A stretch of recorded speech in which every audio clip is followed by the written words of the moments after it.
That day, I, Alice, stood right in front of the doorstep where I had grown up for more than 20 years, one hand pulling an old suitcase, my heart pounding and tightening in shock. I never thought I would end up like this, and I never imagined the last words my mother would say to me would be so venomous that I'd remember them for the rest of my life. "You're just an ugly daughter who dropped out of college. I don't want to see your face in this house for another second." Linda, my mother, screamed as if she wanted to tear the air apart. Then bang! The door slammed shut right in my face, so fast I couldn't even breathe. I stood frozen. Only the sound of the wind on the porch and faint laughter echoed from the living room. Through the glass window, I saw Emily, my younger sister, happily chatting with our parents. The three of them stood under the bright chandelier, looking like a perfect family straight out of an American happiness commercial. And I was outside, discarded like an outdated piece of junk. Have you ever felt like an outsider in your own home? I've felt that way for a very long time. My family in Nashville always had an unspoken rule: the beautiful ones get love, and the ones who meet their standards get praised. Emily had everything: a charming face, a perfect figure, and a pre-med major, an ideal badge for Linda and Richard to flaunt at fancy parties. And me? I was Alice, the dull, ordinary eldest daughter. Since I was little, I slowly realized, to be loved in this house, you had to become the perfect version of what they wanted. But I never was. I loved art, graphic design, hours spent in front of a computer creating something beautiful. That was the only thing that made me feel like I had value. But to my parents, my chosen field was nothing more than what people study when they're not good enough for a real career. I remember very clearly the night Richard asked what major I'd picked. When I said graphic design, he put down his newspaper and looked at me like I had just said the stupidest thing in the world. Say that again? Design? Drawing nonsense? I like it, and I'm good at it. I stuttered. Linda cut in, smirking. Your sister is studying pre-med, soon to be a doctor. And you? What will you be? Someone who paints childish pictures? From that day on, every call home turned into an interrogation. When are you switching majors? How much can you even earn with design? No one hires someone like you. People hire real companies. The breaking point came when I brought home a project I had poured my heart into. Linda looked at it for exactly 2 seconds and handed it back. Childish. Worthless. Study again. A short sentence, but it cut deeper than a knife. It didn't take long for the pressure to suffocate me. I couldn't sleep, couldn't eat, always felt like a stone was crushing my chest. I started fearing phone calls, knowing they only meant more scolding. Then I spiraled into a place my family dismissed as pretending to be sad. When I said I needed to see a therapist, Linda laughed coldly. In this house, there is no weakness. If you want to cry, get out of this house to cry. And I couldn't take it anymore. First, I skipped a class, then a week, then a month. Eventually, I no longer had the strength to go to school or face anyone. And that night, I dropped out. Not because I was stupid, like they said. I dropped out because I was exhausted, because I no longer had the strength to live for someone else's expectations. When I told Richard and Linda, the real storm began. Linda screamed so loudly I had to hold the phone away. "You've disgraced this family! What will our relatives and friends think of me, Alice?" I tried explaining the depression, the hopelessness, the fact that I wasn't okay. But she brushed it aside. "I don't have time for your weak nonsense." Richard was ice cold. When I came home to talk in person, he stared at me and said, "From now on, you are no longer my daughter." Emily stood by the door, arms crossed, not a trace of sympathy. She looked at me as if I were the most embarrassing failure she had ever seen. They gave me exactly 1 week to leave the house. People outside call it getting kicked out. On the last day, I dragged my suitcase down the stairs, each step crushing a memory. Little Alice hoping for a single word of praise, proudly taping her drawings on classroom walls. Winning a small school design award. But none of that mattered to them. I stood at the door. No one came to see me off. No one tried to stop me. Emily kept laughing. Richard kept reading his paper. Linda kept fixing the flower vase as if important guests were arriving. I whispered, "I'm leaving." Linda walked over, opened the door wide, careful not to let me touch it. "Leave. And don't come back. This house has no place for a dropout like you." Click. The door shut, locked, cold, not a single glance back. I stood outside in the quiet Nashville night. It wasn't cold, but I was trembling from emptiness. I scrolled through my contacts. Friends were busy with their own lives. No one had space for a girl thrown out by her own family. But I had to keep walking. A friend let me stay for a few days. Then a cramped shared apartment. Then the lowest paying jobs, serving tables, selling goods, cleaning late at night. Some nights I would look in the mirror and wonder, were they right? Am I truly useless and a failure? But then, something stronger than sadness rose inside me. Anger. They pushed me to the bottom. They crushed me without mercy. They saw me as the disgrace of the family. And in that moment, on that old worn-out sofa, I swore to myself, fine. If they threw me away like trash, I will turn myself into gold. If you think a child growing up in a wealthy American family must have had a happy childhood, you're wrong. There was no shortage of money, no shortage of toys, no shortage of clothes. Only one thing missing. The one thing a child like me needed the most. Unconditional love. I, Alice, grew up in a picture-perfect family, the kind you'd see in a magazine.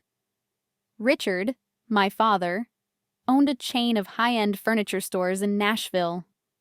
Linda, my mother, ran a luxurious spa, spending her days meeting wealthy clients and saying fancy words that impressed everyone.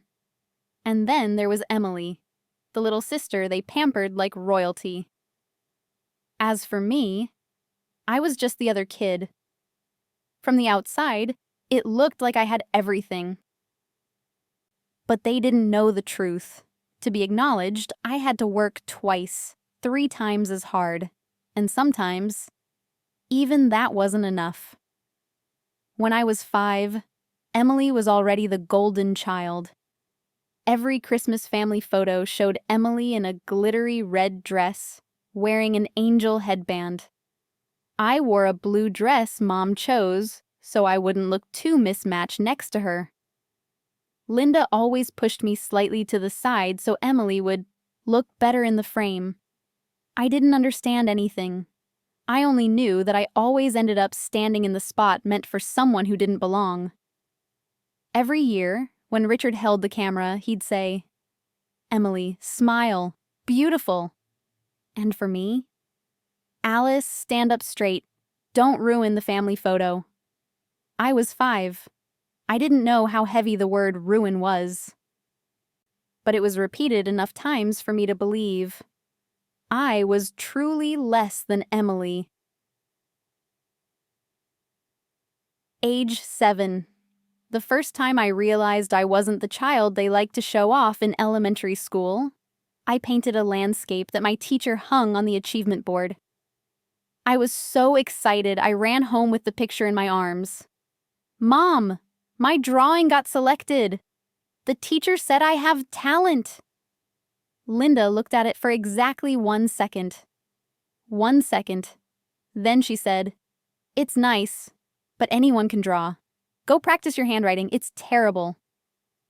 I froze, holding the painting like it was something unnecessary. Right then, Emily walked out bragging, "Mom, my teacher said I have beautiful handwriting." Linda immediately hugged her, kissed her cheek. "Oh my God, my girl is so talented, just like her mother." And I just stood there, holding my drawing that no one cared about. It was just a painting, right? But to a 7-year-old child, it was the whole world. And my mother crushed that world with 1 sentence. Age 10.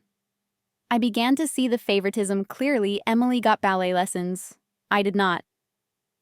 Linda said, "Your sister has a better figure. Your legs are too thick. No one would take you." Emily learned piano. I asked to learn drawing. Richard said coldly, "What for? How much can you earn from drawing?" Emily got new dresses every season. I got her old clothes, still in good condition. Emily's birthdays were celebrated at photo studios or restaurants. Mine? A small cake from a nearby bakery, and that was it. I wasn't jealous back then. I only wondered, was something wrong with me from the moment I was born? Age 12, I started to understand. In my parents' eyes, I was just a shadow. When Emily hit puberty, Linda spent hours choosing skincare for her, taking her to the spa, teaching her to apply light makeup. I, meanwhile, got scolded. "Alice, step away from your sister. Your darker skin casts a shadow in the photo." I didn't know what casting a shadow meant.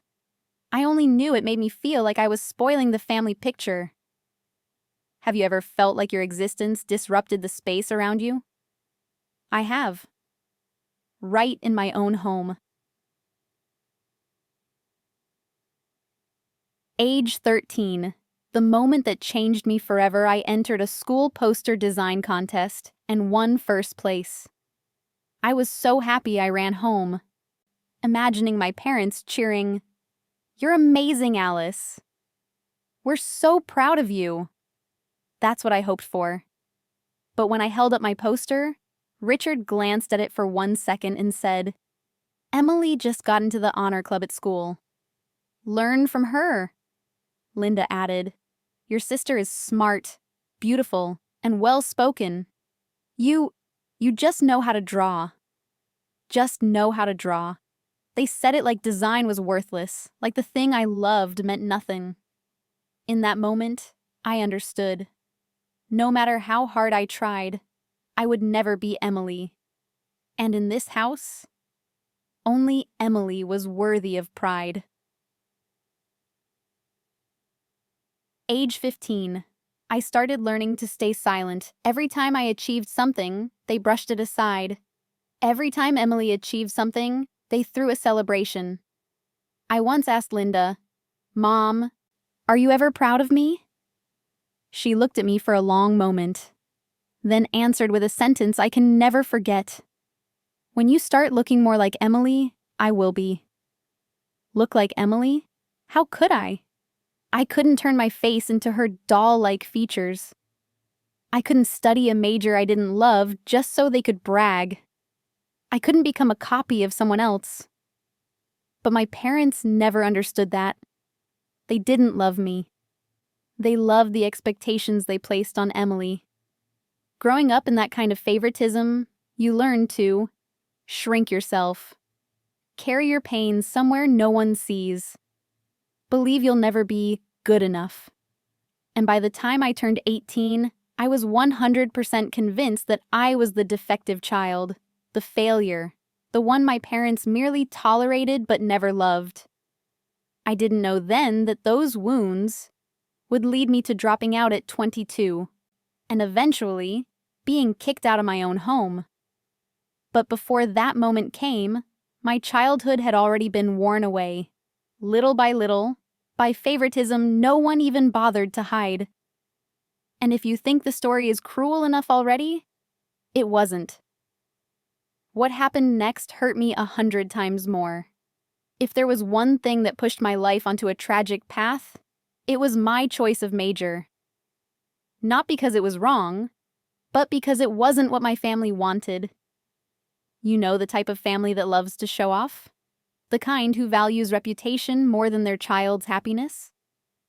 Linda and Richard were exactly that type. In their minds, there were only a few respectable careers. Doctor, lawyer, business. Careers that let them raise their chins proudly at Nashville's elite cocktail parties. And I dared to choose graphic design. An unforgivable sin. At the day I revealed my major, the war officially began. I remember that day so clearly. A weekend dinner. The table set elegantly with Linda's favorite ivory linens and white porcelain. Richard was reading the newspaper. Emily swirled her glass, wearing that smug look like she already expected something mediocre from me just so she could laugh. I took a deep breath, gathered all my courage, and said, "Mom, Dad, I've decided on my major." Linda looked up, her eyes scanning me from head to toe. "All right, say it, and hopefully you won't disappoint me this time." My heart pounded so hard it felt like it was screaming. I chose graphic design. Silence slammed onto the table. Even the air conditioner seemed to stop. Richard set his coffee cup down, slowly, but with piercing coldness. "You're joking?" "No. I love it. I want to become a designer." "Design?" Linda cut me off, her tone dripping with disdain. "You want to draw silly pictures and call it creativity?" Emily giggled like I'd just told the funniest joke. I had prepared myself for a negative reaction, but not for cruelty this sharp. Design is for people who can't do real work. Richard leaned forward, eyes locked on mine. "You think we're paying for you to draw colorful little pictures? Graphic design isn't just drawing. It's a whole field. A field for people not smart enough for real majors." That sentence hit me like a sledgehammer. Linda added, her voice steady but each word slicing into me. "Emily is studying pre-med. She has a future. She makes us proud. And you? You choose this meaningless major?" I felt like I'd been put on trial for the crime of having a passion that doesn't match the family's image. "I really love this," I whispered. "I'm good at it. I have talent." Linda crossed her arms, expression icy. "Talent doesn't build a future. Your sister is studying to be a doctor. And you plan to make cheap posters?" They both turned to Emily, using her as the perfect model child. Emily smiled lightly. "Graphic design. Anyone can do that. Nothing to be proud of." Another needle in my chest. The pressure grew each day, with every call, every comparison. After that dinner, Linda and Richard didn't miss a single chance to fix my future. Every call went like this. "Linda, have you changed your major yet?" "Mom, if your major is trash, your future will be trash." "Richard, stop before it's too late. You don't want to embarrass this family, do you?" "Emily, maybe try something more prestigious. Your major is kind of low class." The more I loved design, the more they despised it. I worked twice as hard, but in their eyes, I still lost to Emily. In class, I improved quickly, got praised, got chosen for projects. Classmates asked me how to use software, how to think visually, how to shape ideas. I felt valuable. For the first time, I realized I might actually be good at something. But every call home crushed that feeling. Mom, I got an A in typography. Emily's professor praised her medical essay. Dad, I received a design scholarship. A scholarship in that major? Worth anything? Emily, I just finished a full branding kit. Good for you. I'm studying for the honors program. No one noticed. No one cared. No one congratulated me. No matter what I achieved, it was never enough to outshine Emily's shadow. And then everything exploded on the day everything changed. That weekend, I went home. In my mind, I hoped, if they see this project, they'll understand. They'll be proud. I opened my laptop, presenting passionately, showing them the designs I had spent weeks creating. I looked at Linda. I waited for approval. Just one word. Good. I waited, hoped, prayed. Linda glanced at it, then said, It's messy. Do it again. I tried my best. This is your best? Richard looked over my shoulder, adding, If you chose a different major, you wouldn't struggle like this. You're making your life harder. I bit my lip, trying to stay composed. This is what I'm best at. Linda answered coldly. And it's also the most useless. Something cracked inside my chest. Then came the death sentence for my dream. After that painful dinner, Richard called me into the living room. Linda and Emily sat like judges. Richard said, We've discussed this, and if you don't change majors next semester... He paused, sighing as if I were a burden. I will cut all financial support. Linda added, You chose your major, so you deal with the consequences. Mom. No more arguing. If you want to continue being a disappointment, that's your choice. Emily smirked. Good luck. Your major doesn't exactly lead to good jobs. That was the moment I truly understood. They didn't want me to be happy. They wanted me to fit the image they could show off. They didn't care what I loved. They didn't care what I was talented at. They only cared whether I looked good for their reputation. I left that living room with a heart already cracked and now completely shattered. I went to my room, closed the door, sat on the floor, and cried harder than I ever had. I cried for my dream. I cried for the child inside me begging for approval. I cried for every effort dismissed simply because I wasn't Emily. I thought, if I don't fight for my own dream, then who am I? But deep down, I also knew. No matter how strong I tried to be, their contempt was already eating away at me. And from this war over my major, everything began to slip. Slip toward the mental collapse and dropout you read about earlier. When I was 22, I thought I was finally old enough to escape my family's shadow. I lived far from home, had a tiny dorm room, had friends, had design classes I loved.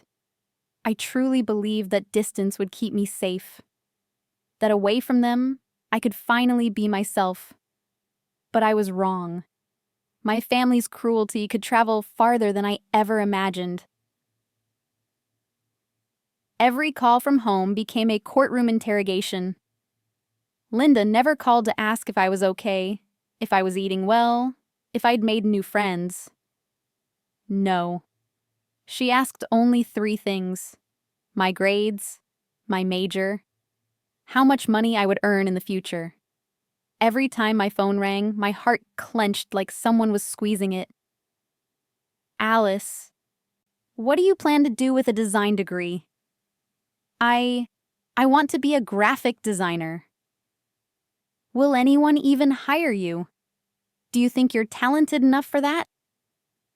Linda's voice was always sharp enough to cut, and Richard always added something ice cold. Don't embarrass this family. They didn't call to connect. They called to remind me that, in their eyes, I had never been enough. The better I became at school, the more they dismissed me. I studied day and night, hoping, just once, to hear a word of praise. And yes, I improved. I got compliments, got chosen for projects. But when I excitedly told Linda, "Mom, I got an A in layout design," she replied, "Emily just volunteered at the hospital. Look at yourself." Richard added, "An A in design means nothing." Every night, I stared into the mirror and wondered, why am I even trying? For whose approval? Or just to prove that I'm not trash? The pressure built up little by little. Until I couldn't breathe, I began losing sleep.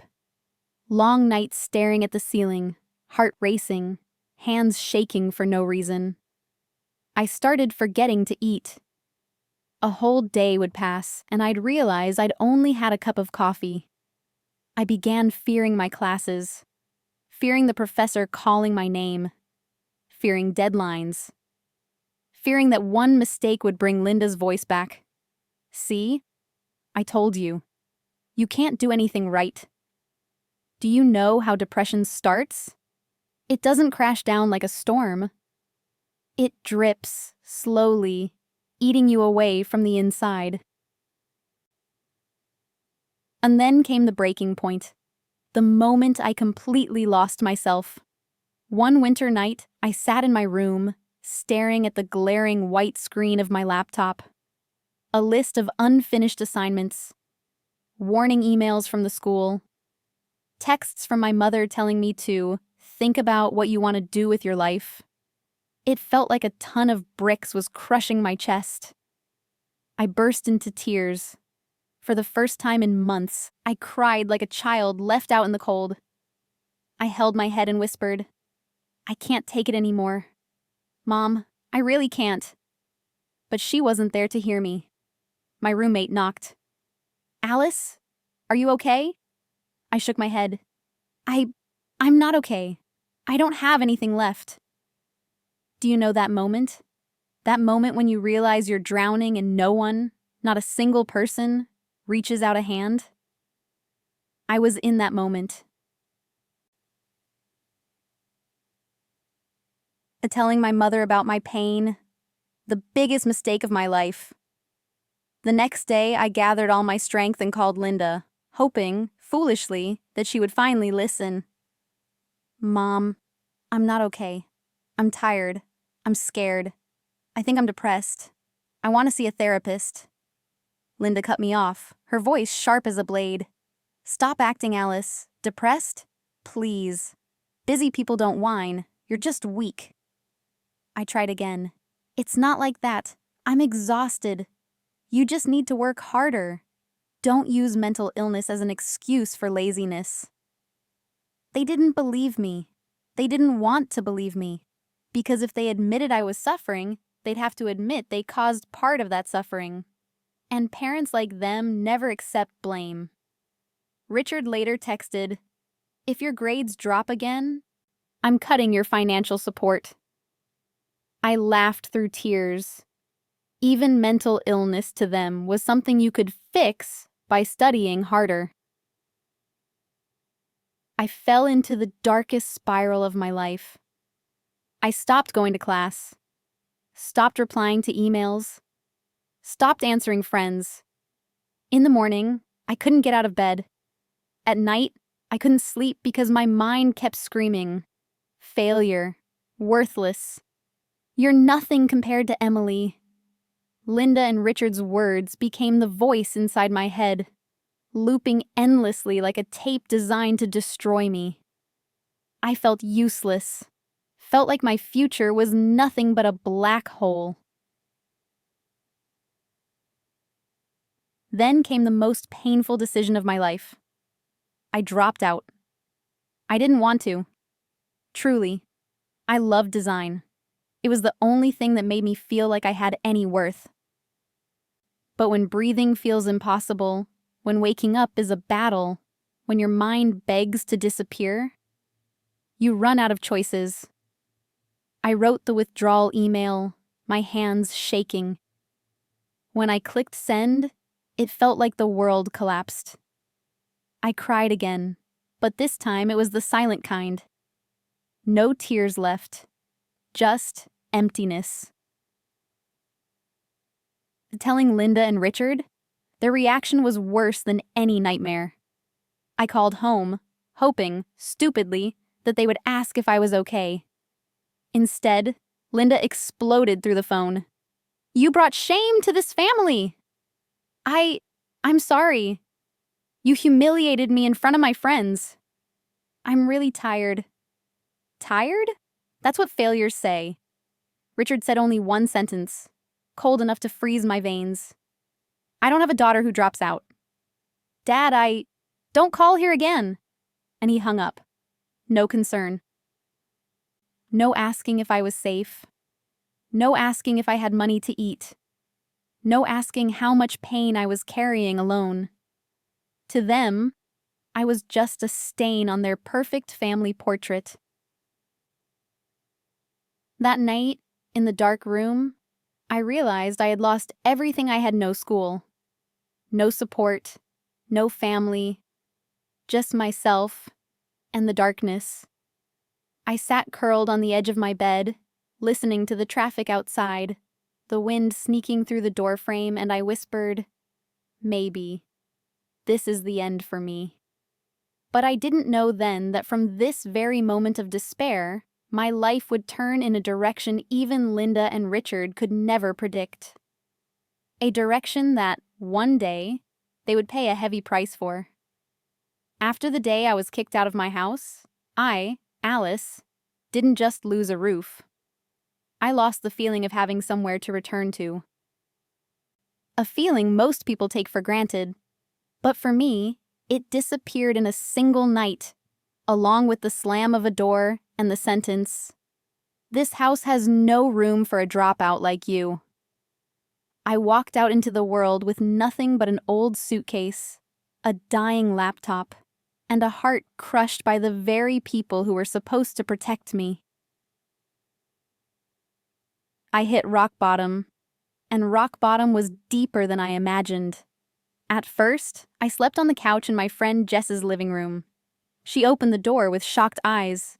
"Alice, you look awful. What happened?" I just whispered, "I don't have a home anymore." Jess laid a thin blanket for me on the sofa. That first night, I couldn't sleep. I stared at the ceiling, feeling like a speck of dust blown into oblivion. The next day, I started job hunting. Anything. Anything that could buy food and bus fare. I waited tables. In exchange, my hands smelled like grease, and my feet throbbed after standing for 10 hours. I worked the register at a convenience store. In exchange, I got endless night shifts and sunken eyes from sleep deprivation. I cleaned office buildings. In exchange, I came home smelling like bleach and endured the quiet humiliation of office workers walking past me like I didn't exist. Work by day. Curl up on a worn-out sofa by night. And every time I opened my phone, the name Linda Mom stared at me. But I had no home to return to. Sometimes I asked myself, maybe I really am the useless person they said I was?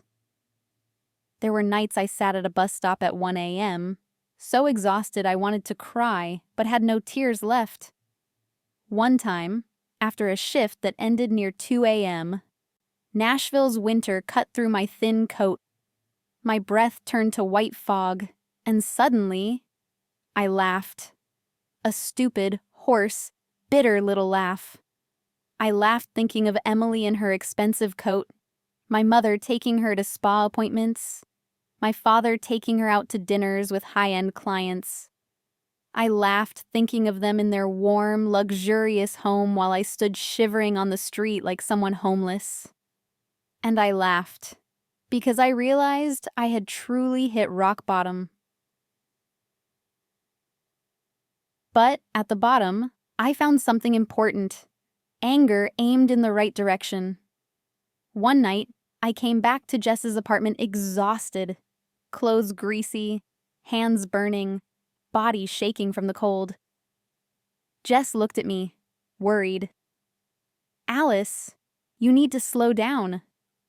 I shook my head. "I can't. I have to live. I have to support myself." Jess fell silent for a moment, then asked gently, "Do you hate them?" I looked at the floor, my voice cracking. "I don't even know. I hate them. I pity them. I want to disappear." But then I lifted my head, eyes red and fierce. "But I know one thing. I don't want to die in the way they expect. I don't want my life to end here." And for the first time, I said something that would later change my entire life. I'm going to live to prove them wrong. Not to make them proud, not to make them take me back, not to earn a single word of praise, but to prove they don't get to decide who I am.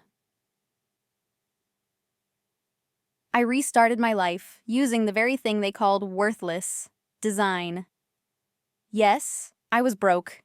Yes, I worked 3 jobs. Yes, I had no home. But I still had hands that could create, a beat-up laptop, and a passion they couldn't kill. So after every shift, no matter how exhausted I was, I opened my laptop and taught myself advanced design.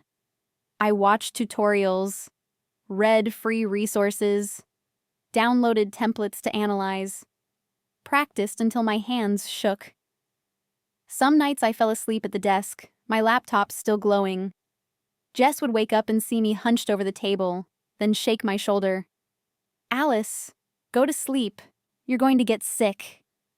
All I could mumble was, "I have to get better. I have to be good enough so they can't look down on me anymore." I took tiny design jobs where no one knew I was the daughter who got disowned. I started designing logos for absurdly low prices. $20, then $30, then $50, sometimes even less. But I took everything. I needed experience. One small business owner asked, "Why are you charging so little?" I smiled softly. "I'm building my portfolio, and I want to do a good job." He didn't know me. Didn't know I'd been called useless. Didn't know I was couch surfing. Didn't know I worked 3 jobs just to survive. But he paid me for my skills. And for the first time in my life, I felt valuable. Then came the moment I realized I was starting to rise. One afternoon, I took my laptop to a cafe near work. I opened the folder titled Portfolio Alice. Inside were over 40 projects I had created over the past 6 months. I stared at each design, each stroke, each color palette, each letter form, and I cried. Not because I was sad, but because I was proud. I did this. I stood back up using the very thing my family called trash. I had no support, no money, no parents behind me, but I had a fire they couldn't extinguish. That was when I knew. I had left the bottom, and I was climbing. I found a tiny studio apartment. Cheap, cramped, worn down, but it was mine. No more crowded sofa, no more footsteps waking me at night, no more feeling like someone's burden. I had a home, a small one with thin walls, but a place where I could start again. On my first night there, I made instant noodles, sat on the floor, and watched the warm yellow light fall across the cracked walls. And I smiled, a real smile. I called that moment the beginning again. No one protected me. No one backed me. No one gave me a chance. I created everything myself. And I made a promise. One day I will walk back into their lives, not to ask for their approval, but to show them what they lost. Rock bottom broke me, but starting over made me stronger than anyone in my family ever expected. I used to think that to build a career, you needed capital, you needed mentors, you needed family support. But it turns out, you don't need any of that. All I really had was an old laptop, a cheap cup of coffee every night, a wobbly table in a tiny studio apartment, and a heart full of fury and determination. And with just that, I rebuilt my entire life. Long nights lit only by the blue glow of my laptop. At that time, I was working 3 jobs at once. But no matter how exhausted I was, no matter how much my body screamed, I opened my laptop every night. I watched every design tutorial I could find on YouTube. I read blog after blog about typography, layout, and color theory. I downloaded every free font pack I could get. I analyzed every beautiful website I stumbled upon. There were nights at 3 a.m. when my eyes burned like fire and my hands went numb. But I kept going. Why? Because every time I wanted to give up, Linda and Richard's voices echoed in my mind. Design is for people who can't do real work. You'll never be as good as Emily. No one's going to hire you. So I kept studying, like I wasn't just learning a profession, but fighting to reclaim my own worth. My first clients, and the humility required just to survive. When I became confident enough, I posted offers for cheap logo design on small online forums. No one knew I was Alice, the daughter who got kicked out. No one knew I'd struggled with depression. No one knew I was living off instant noodles. All they knew was that I was trying my best. I took $20 jobs, then $30. Some clients paid me $10 and disappeared. Some made me revise a design 12 times before canceling. I was tired. I was stressed. I wanted to quit. But every tiny piece of feedback like, better than I expected. Thank you, this logo is beautiful. Gave me a joy I'd never found in 22 years of living with my family. And I realized something. The world out there was harsh, but far more fair than my home ever was. Out there, if I worked well, I got paid. If I did great work, I got praised. If I put in effort, I had opportunities. No one compared me to Emily. No one said design was useless. No one called me ugly. Out there, I got to be myself. From small clients to my first real project about a year after being kicked out, my portfolio had nearly 70 projects. I started emailing small businesses around the city, introducing myself. Most never replied. But one day, a boutique coffee shop wrote back, "We need brand identity design. Can we meet to discuss?" I shook so hard I felt feverish reading that email. I went to the meeting wearing a $5 thrift store blazer, my hands trembling. But when they asked about my ideas, something ignited inside me. I showed them a mood board. I talked about a vintage-inspired color palette. I analyzed customer behavior. I presented sample concepts I had already created. When I finished, one of the owners looked at me and said, "You really have talent. We'd like to work with you." I couldn't believe it. I clenched my fist to stop myself from crying. That was the first $500 job of my life. I remember running home, hugging my laptop, and crying harder than ever. Not because of the money, but because, for the first time, someone believed in my talent. Not my mother, not my father, not Emily. A stranger believed in me. My career began to bloom entirely from my own effort. After that project, the cafe owner recommended me to a friend. That friend recommended me to a small skincare brand, then a local fashion brand. and the clients kept coming. I couldn't keep up. I slowly raised my prices. $50, $120, $300, $500. Then one day, I got a full package branding project worth $1,800. I remember staring at the number, my hands going numb. Me, the useless one, was earning money from the thing they had mocked. I didn't know whether to laugh or cry. I opened an agency, something no one ever imagined I could do. Once I had steady income, I hired another designer, then a UI specialist, then a copywriter. I named my small company Aline Studio, a twist on my name, Alice, because I wanted to remind myself, I built this with the very hands they had dismissed. After 2 years, the studio had 6 people. After 3 years, we had 12. Clients from Tennessee, then other states, then Canada, then Europe. Some months we closed $40,000 in projects, and I, Alice, was no longer the disowned daughter. I was CEO of a design agency. I supported myself. I rose from the bottom. I became someone Linda, Richard, and Emily never thought I could be.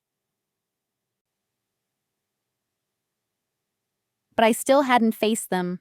I cut all contact, changed my number, moved houses, moved neighborhoods. I worked myself to exhaustion just to avoid thinking about them. But old wounds don't disappear. They wait.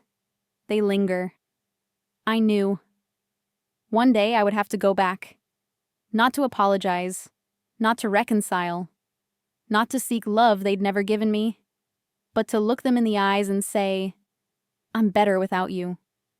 I didn't know that opportunity would come sooner than I expected. On the very day Emily graduated as a doctor, and at that lavish celebration, every secret, every lie, every truth they buried under their perfect facade would be exposed, one piece at a time. When I turned 27, the year my career reached its peak, was also the year my dark past clawed its way back to me. It was a peaceful afternoon at Aline Studio. Sunlight streamed through the windows, falling across the client design boards hanging on the wall. My employees were focused on their work, the sound of keyboards tapping like the steady heartbeat of the company. Alice, was sitting in the corner, reviewing a final mock-up when my phone buzzed softly. A message from an old high school friend, Haley. We used to be close, but after I left home, I lost contact with most people. Seeing her name pop up surprised me. Haley. Alice, not sure if you still use this number. I found your Instagram and I'm so happy for you. Seeing you succeed makes me proud for you. I smiled. A small warmth, something I hadn't felt in a long time, spread in my chest. Then her next message came. Oh, did you know Emily is graduating from med school soon? I'm in the group organizing her graduation party. We'd like to invite you. Can you come? My hand froze. I had to read it 3 times to make sure I wasn't imagining things. Invite me? To my sister's graduation? Emily, the sister who never once looked at me without disdain. Emily, the princess of the family, the one Linda and Richard showered with praise, hope, and glory. Emily, the girl who didn't even ask, "Are you okay?" The day I was thrown out. I stared at my screen, heart tightening. That old feeling, the pain, the bitterness, the choking ache, rose again, then turned cold. I didn't reply immediately. Haley texted again. You should come, Alice. It's been 5 years. They're still your family. Family? Family? The family who slammed a door in my face? The family who called me useless? The family who said I was no longer their daughter? The family who watched me drown in depression and didn't lift a finger? That was a family? It felt like someone was digging up the grave where I'd buried all my painful memories. I opened Instagram, and regretfully, stupidly, I looked. The last thing I wanted was to be curious, but I still did it. I typed Emily Walker into the search bar. Her page opened, filled with photos of white coats, hospital hallways, fancy dinner parties, and pictures with my parents. All perfect, glossy, curated like a magazine spread. One photo hit me the hardest. Emily standing between Linda and Richard, all three smiling brightly like the perfect American family. The caption read, "Thank you, Mom and Dad, for always supporting me, believing in me, loving me unconditionally. I couldn't have done this without you." It felt like someone slapped me across the face. Always supportive? Always believing? Always loving unconditionally? And me, the eldest daughter? I remembered the day they threw me out in shame. Linda pointing to the door. "Leave." Richard turning his back, not even giving me a final look. Emily smirking in the doorway, unable to hide the satisfaction on her face. Where was my unconditional love? I snapped my phone shut, but the anger inside me pulsed like a volcano. I couldn't focus the rest of the afternoon. My mind kept turning the invitation over and over. Why did Haley message me? Why was my name even on the guest list? There was no way, absolutely no way, Linda and Richard wanted me there. Unless they were using me. Unless they wanted to parade around and say, "Both our daughters are successful." 5 years without a single message. 5 years pretending I didn't exist. 5 years telling people I was working overseas. And now they wanted me at Emily's party? Not because they missed me. Not because they regretted anything. Not because they wanted to reconcile. But because they wanted to leech off my image, my success, to polish their own reputation. My blood began to boil. That night, I lay staring at the ceiling, thinking 1,000 thoughts should I go. A part of me whispered, Don't reopen old wounds. They don't deserve you." But another part, the part they had crushed, belittled, stomped on, whispered back, "Alice, you're not that girl anymore. You're not the one sobbing on the porch. You're not the dropout they abandoned. You have a company. You have talent. You have a life that's yours. You have every right to stand there as their equal." And deep down, I wanted them to see who I had become, not for validation, but so they'd know, beyond any doubt, that they were wrong. Deeply, painfully wrong. I replied to Haley. My hands shook slightly as I typed, "Yeah, I'll be there." She replied immediately, "Amazing! We'll save a spot for you. Emily will be so happy to see you." Happy? I let out a dry laugh. If Emily would be happy to see me, then pigs could fly. But I didn't say anything else. I stood up, looked in the mirror, and saw someone new. No longer the girl crying in the rain outside her own house. No longer the girl with swollen eyes from being torn apart by her family. No longer the defeated figure pushed out of her home. In the mirror was Alice Walker, CEO of a lean studio. Confident, independent, unshakable. I looked myself in the eye and said, "Fine. If they want to see me, I'll show up, but not as Emily's shadow. I'll come to reclaim everything they tried to crush." And just like that, an invitation meant to drag me back into the past became the spark for the biggest confrontation of my life. A confrontation no one in the Walker family saw coming. I decided I would go to Emily's graduation. But before the day came, something happened. something that turned that invitation from a surprise into a knife in my back. A week before the party, I started getting strange messages on social media. People I hadn't spoken to in years, people I thought had forgotten I existed, suddenly reached out. "Alice, I heard you're still in Europe, right? How's your international job going? Your parents are so proud of you." I stared at my screen, ice crawling down my spine. Europe? International? Proud? I had never told anyone I lived abroad. I had never said a word about working internationally. And my parents, Richard and Linda, had never used the word proud with me in their entire lives. So where were they getting this? I didn't reply to anyone. But suspicion blazed inside me like wildfire. Then I ran into one of my parents' old friends, and the truth exploded open. That day, I grabbed coffee with a potential client. As we left the cafe, I heard someone call out, "Alice? Alice Walker. Is that you?" I turned around and froze. It was Caroline, one of Linda's closest friends. She'd been in my house countless times when I was a kid. Her eyes widened with excitement as she looked me up and down. "Oh my goodness, it is you! Linda said you were working in France. I didn't think I'd see you for years." I stood there stunned. I forced my voice to stay steady. "Mom said that?" "Yes." Caroline nodded so enthusiastically I almost screamed. "She brags about you all the time.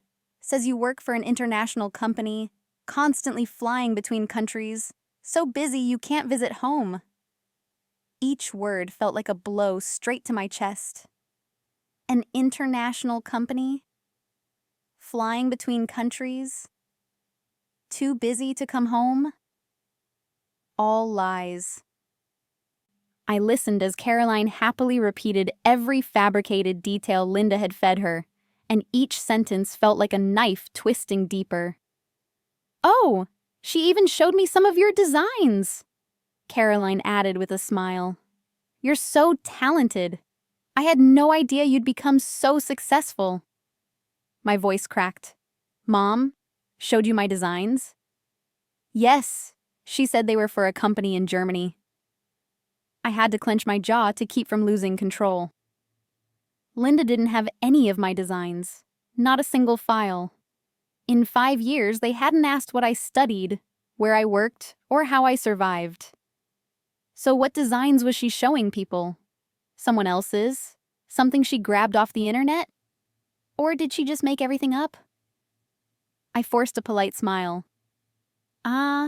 Yeah, I've been busy." "I'm so happy for you," Caroline said warmly. "Your parents say you're their pride and joy." Their pride. Their joy. I almost laughed right there, hysterically. My parents, who called me useless, ugly, a dropout, were suddenly telling people I was their pride? What game were they playing? I walked out of that cafe feeling like my feet weren't touching the ground. I sat in my car for 10 minutes, head buzzing, hands trembling. I replayed Haley's messages, Caroline's words. Pieces snapped together. My family was repainting me, crafting a fake Alice, a perfect Alice, an Alice who stayed close to them, an Alice they could brag about, a version of me that wasn't real. I felt like someone had reached inside my chest and ripped out my heart, laughing at it. That night, I looked deeper and uncovered something worse. I opened Linda's Facebook, something I'd avoided for years. I scrolled, and then I saw it. A photo of Linda standing beside a wall of modern art. Linda's caption, "My eldest daughter, Alice, sent me this artwork from Europe where she's working now. So proud of her." I almost dropped my phone. That wasn't my artwork, not my style, not my design. Nothing about it was mine. I scrolled further. Another post. Alice is traveling overseas for work. She sent me these photos of Europe.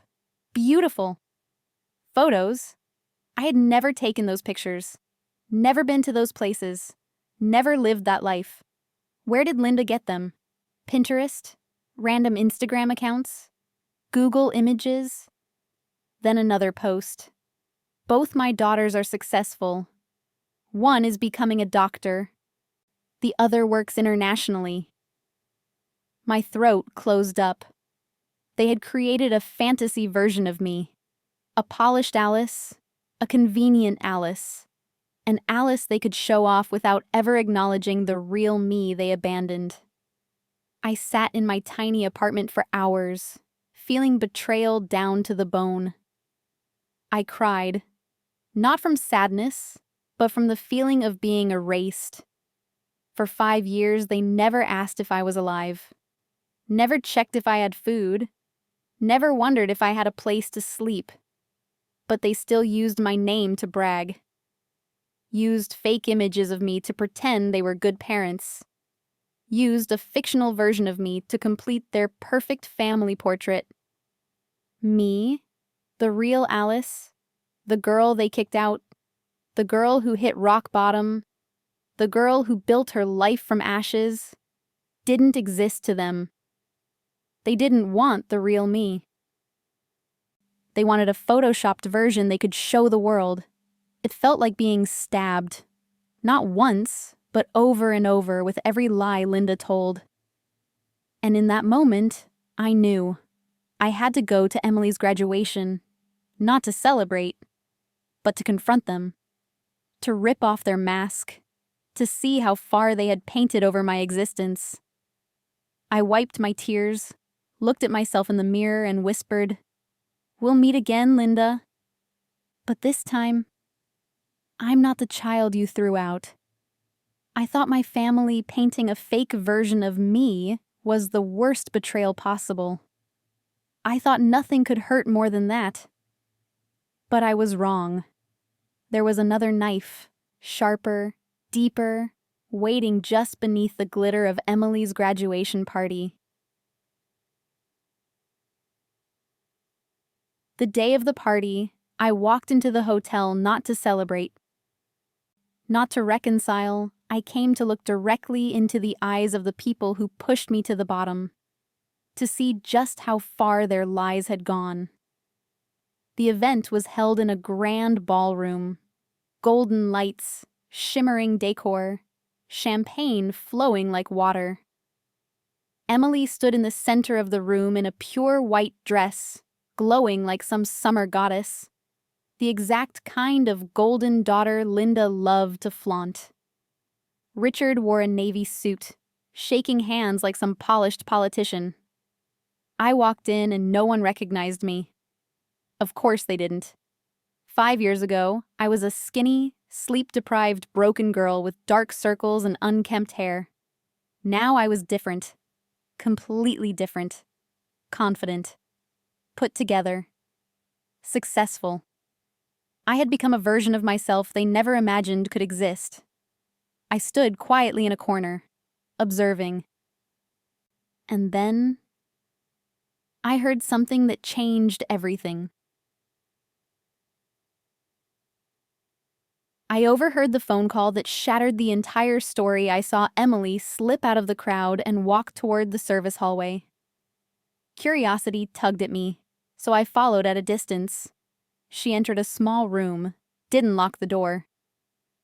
Through the narrow crack, I heard her voice. "Mom, don't worry. No one asked about Alice." I froze. Emily continued. "Everyone believes the story that she's working abroad." "Yes, I told them exactly what you said." My chest tightened. My throat felt dry. I stayed silent and kept listening.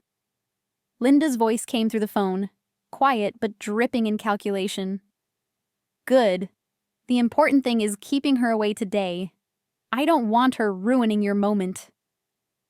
Emily let out a soft laugh, that familiar, smug tone. "Mom, please." Like Alice would dare show her face here. She disappeared 5 years ago. She's probably hiding somewhere trying to survive. I clenched my fists so hard my nails nearly broke skin. But then, the next sentence knocked the air out of my lungs. What about the inheritance fund? My heart skipped.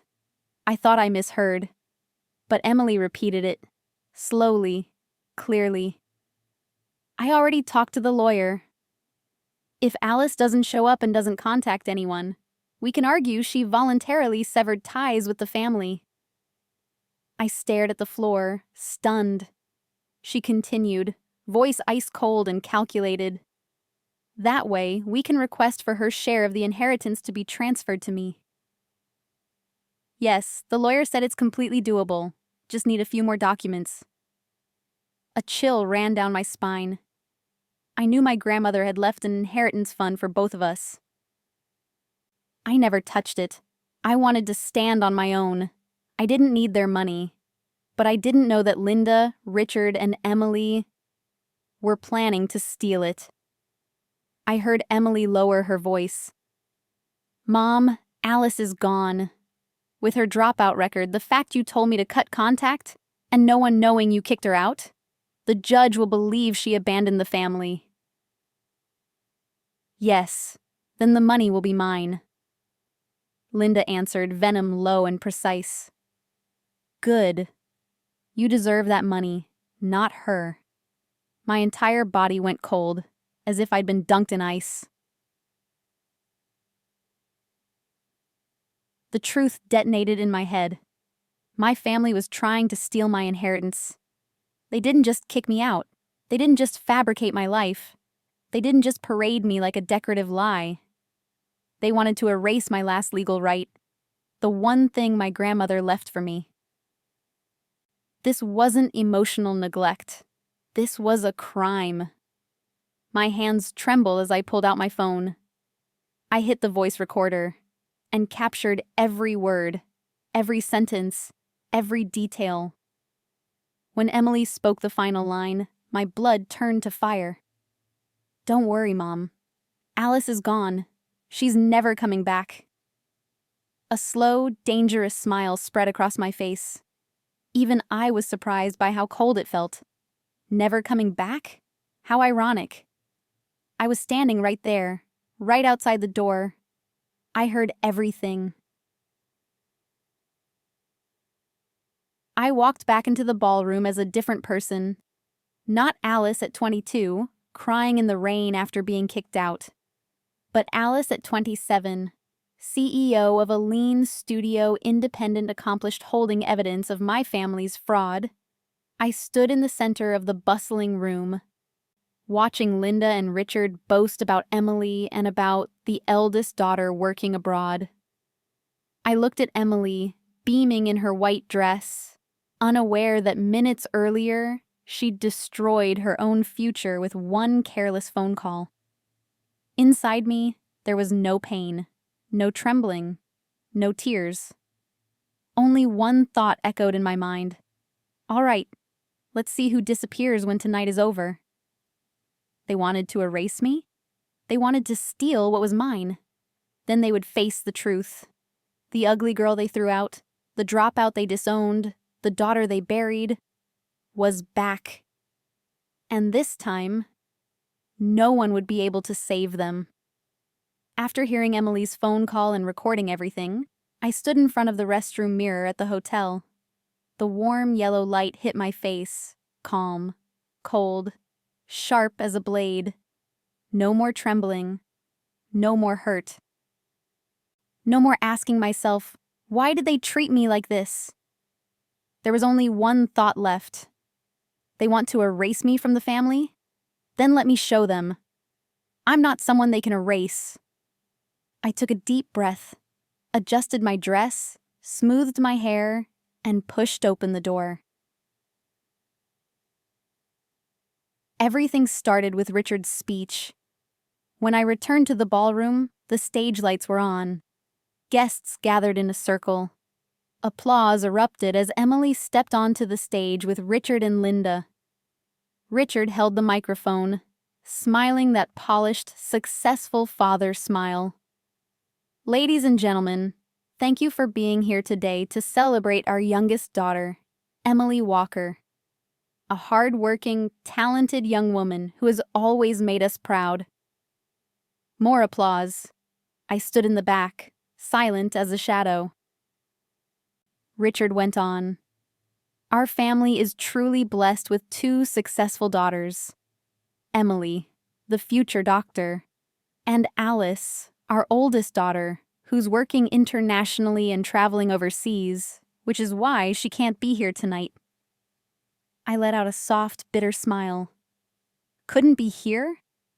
I was standing right there, just a few feet away. Richard raised his glass.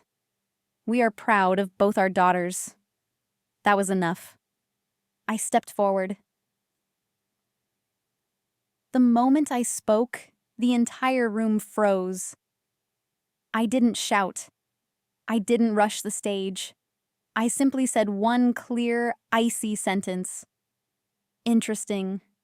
Your eldest daughter is standing right here, and you're telling everyone she couldn't make it. The room turned to stone.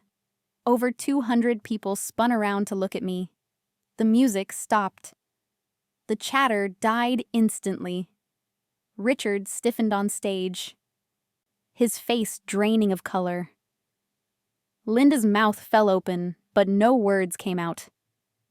Emily went pale, like someone had pulled the blood out of her veins. I walked toward them, each step slicing through the heavy silence. Richard fumbled with the microphone. Alice? What? What are you doing here? I stared at him, my voice cold as steel. The real question is, I wasn't invited, yet everyone here believes I'm living some happy life in Europe. Why is that? Whispers erupted everywhere. Alice? Their eldest daughter? I thought she moved abroad.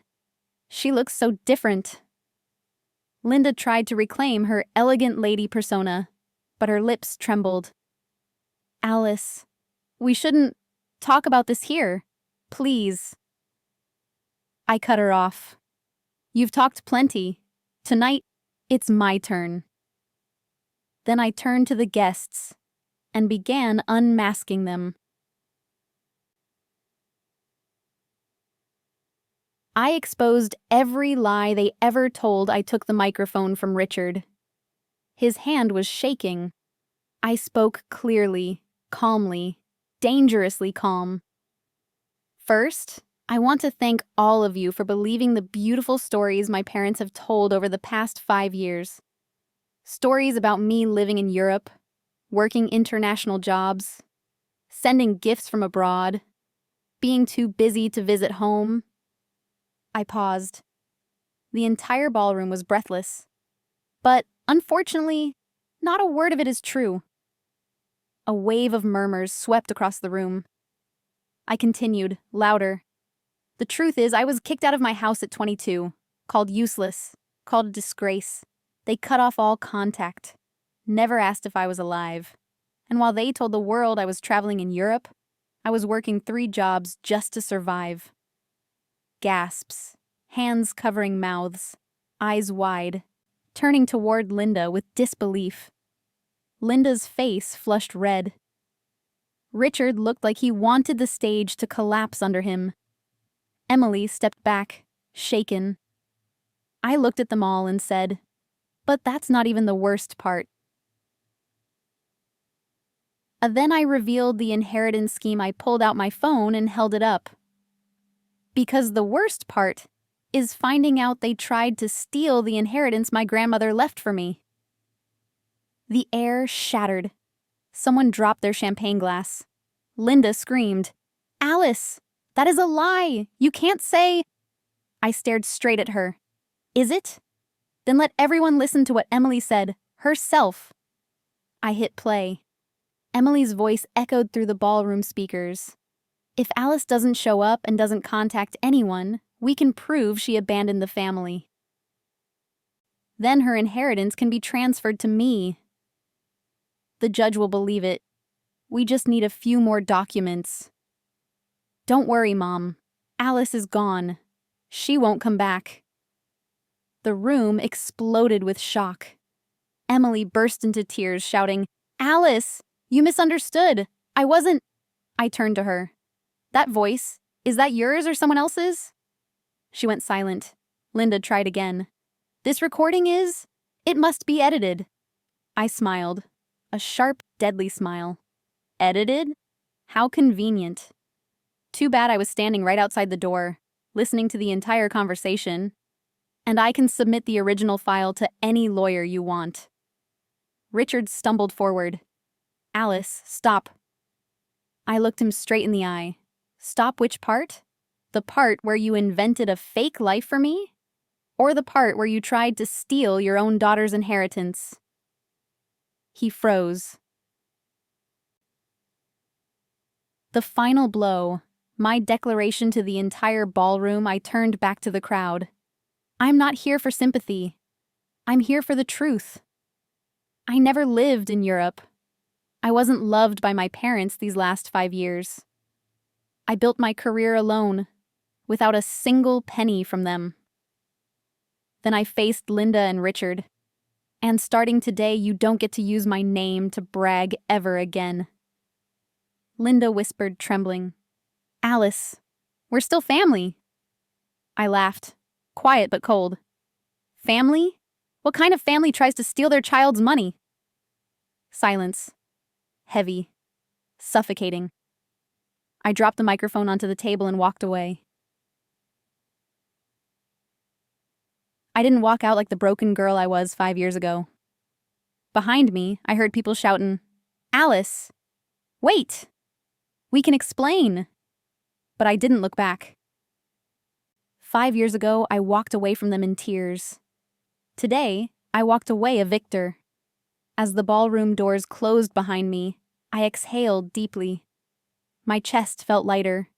The old wound felt ripped open, but also freed. I whispered to myself, "This is only the beginning. Tomorrow, we speak to the lawyer."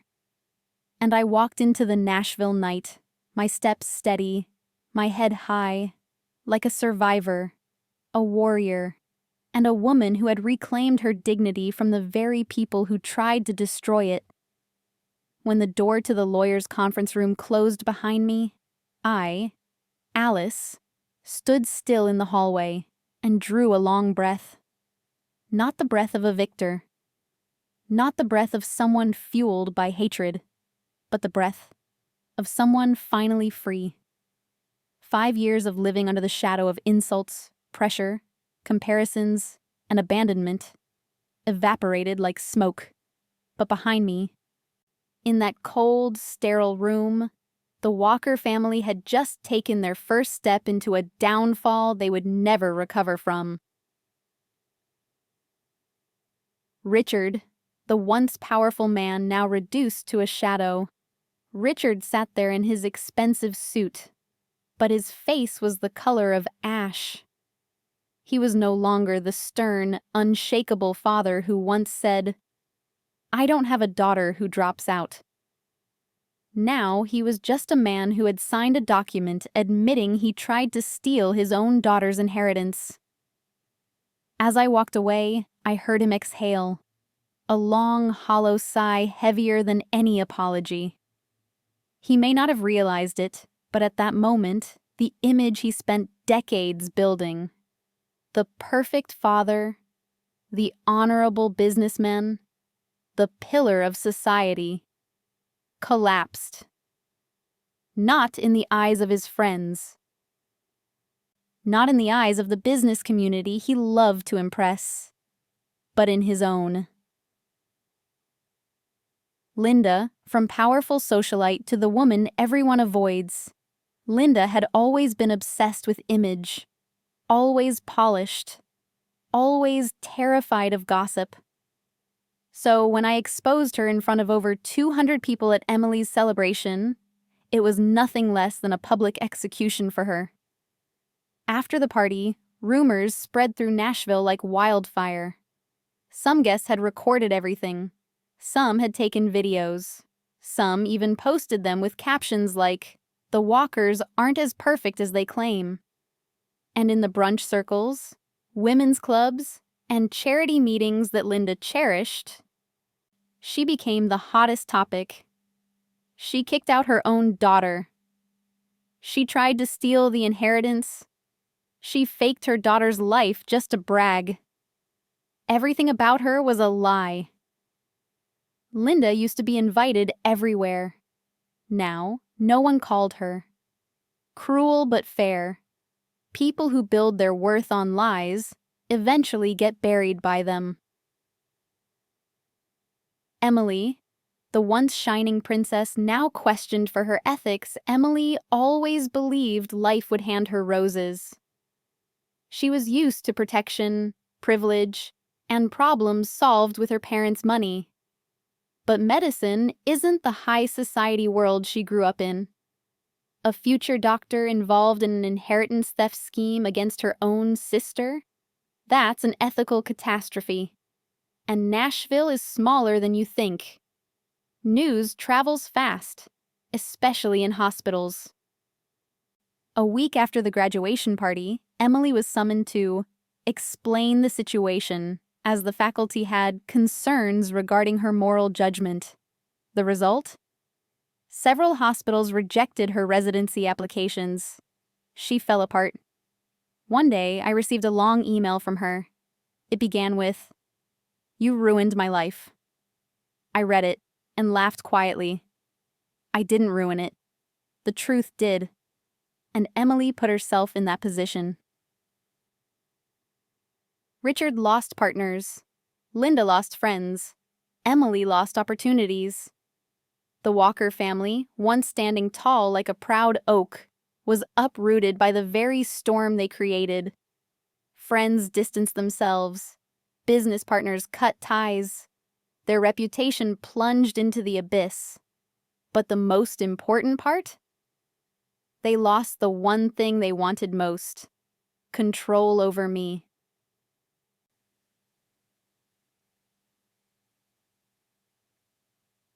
As for me, I finally could breathe. After the meeting, Jordan drove me home. As we crossed the bridge, city lights reflected against the glass. I leaned back in the seat, feeling my body lighter than it had ever been, as if I had finally cut off a poisonous tumor that had followed me since childhood. Jordan glanced over. "You okay?" I smiled, a real smile. "I've never been better." That night, entering my clean, quiet apartment, I turned on every light. I looked around, my desk, my artwork on the walls, the colors, the shapes. Everything was mine. My work, my effort, my survival. No Linda, no Richard, no one but me. I broke down in tears. Not from pain this time, but from the realization that I had survived. The inheritance fund was transferred to me, but the money wasn't what mattered most. 5 days later, Marcus emailed, "The inheritance fund is fully transferred. You may check your account." I opened the banking app. The number was far larger than I expected. I didn't scream. I didn't cry. I didn't shake. I simply whispered, "Grandma, I finally received your gift." But in that moment, I realized something. Freedom, dignity, and peace were worth 100 times more than the money. The money was a reward. The liberation was the victory.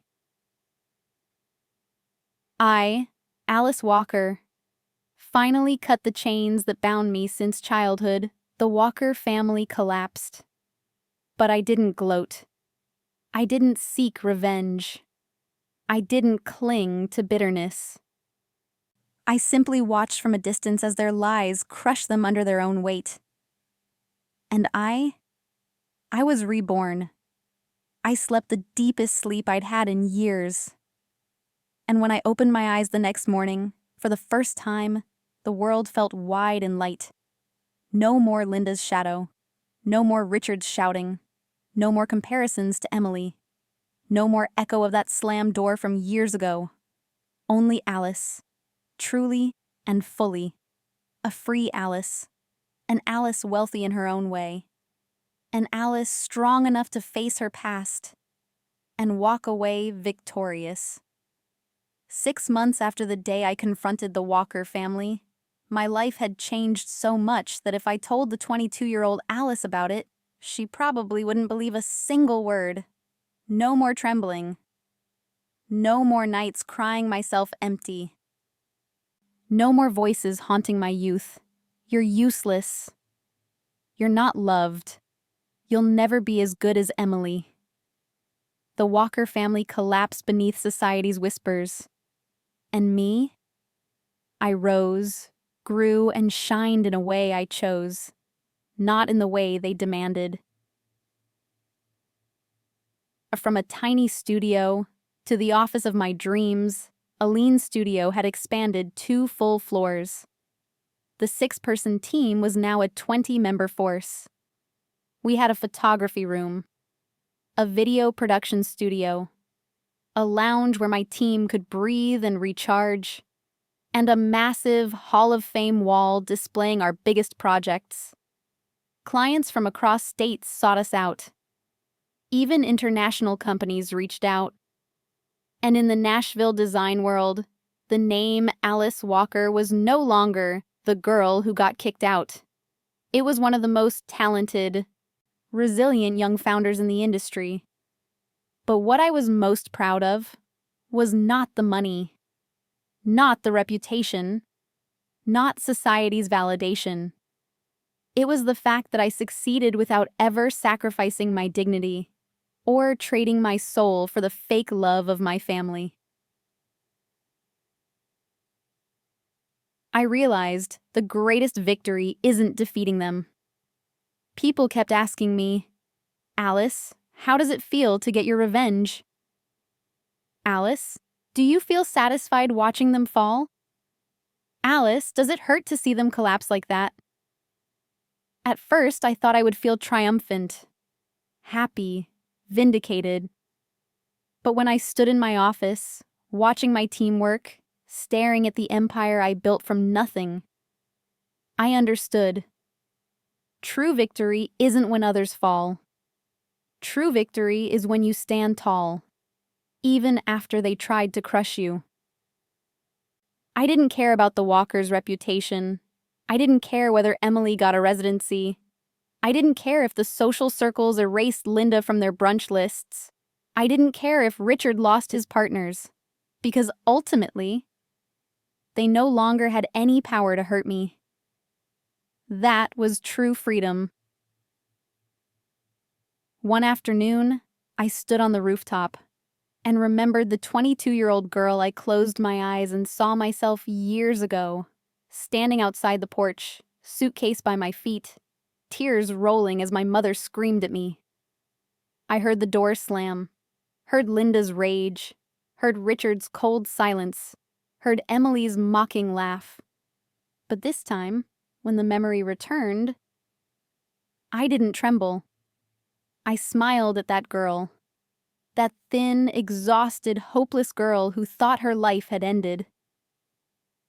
I wanted to put a hand on her shoulder and say, "Alice, you don't know this yet, but the moment they threw you out was the moment you began to find yourself." I didn't forgive them, but I let go. People say the most beautiful ending is forgiveness. I don't believe that.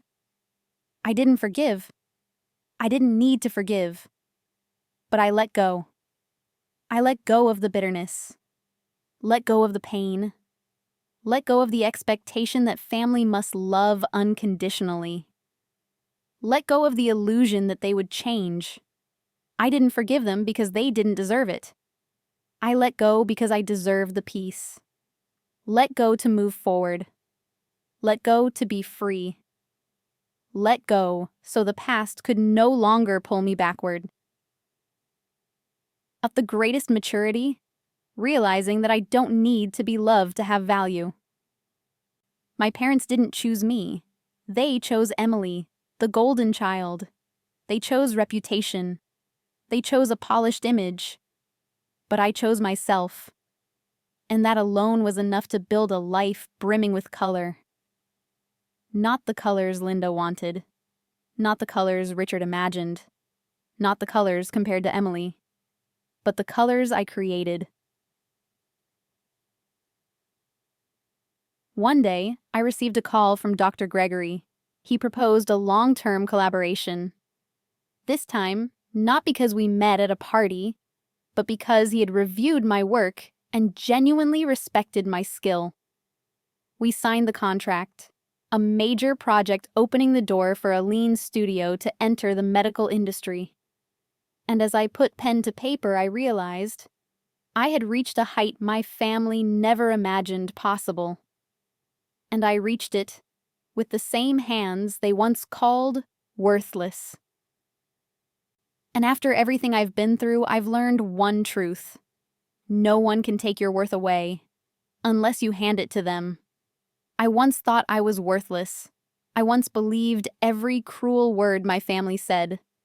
But in the end, I realized those were just cages they built around me. The moment I stepped outside them, I understood this. I wasn't born to be compared. I wasn't born to be controlled. I was born to own my life. If you're hurting, please remember this. You are not alone. And you are so much stronger than you think. Thank you for walking with me to the end of this story.